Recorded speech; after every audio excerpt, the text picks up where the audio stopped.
So flower is a modified shoot. Remember this, it is what? It is a modified shoot where you can see when the nodes come closer to each other and apex produces different kind of floral appendages laterally at successive nodes instead of leaves. तो leaves की जगह पे क्या आ गए वहाँ पे?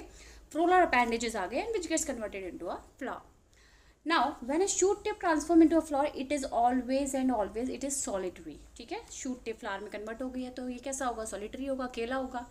Okay, now if the flower arrangement you can see है ना, वो कहलाता है inflorescence. Arrangement of flower on a floral axis is what? It is inflorescence. So basically दो इन्फ्लोरेसेंस हमें पढ़ने हैं, racemose and cymose. What is the difference?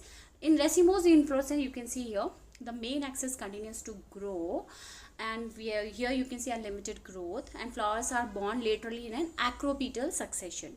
So what do you understand by acropetal succession? It means that old flowers कहाँ पे हैं? नीचे हैं, bottom पे, and young flowers are at the top. Okay, so this is what? Acropetal succession. So racemose में we have acropetal. So A आ रहा है, acropetal याद रखना है. साइमोस में मेन एक्सिस जो है टर्मिनेट हो जाती है फ्लावर में, तो यहाँ पे मेन एक्सिस है, ये टर्मिनेट हो गई फ्लावर में. ठीक है, फिर ये लेटरली यहाँ पे ब्रांचेस निकले, यहाँ भी आप देख सकते हो टर्मिनेट हो गई फ्लावर में. Then further more branches terminated into a flower. तो क्या देखा हमने? Old flower is at the top and young flowers जो हो रहे हैं वो नीचे बन रहे हैं बॉटम पे. So this type of succession is basipetal. Okay, so flowers are born in basipetal order in cymose inflorescence. ठीक है, so now try to do these questions. Thank you so much.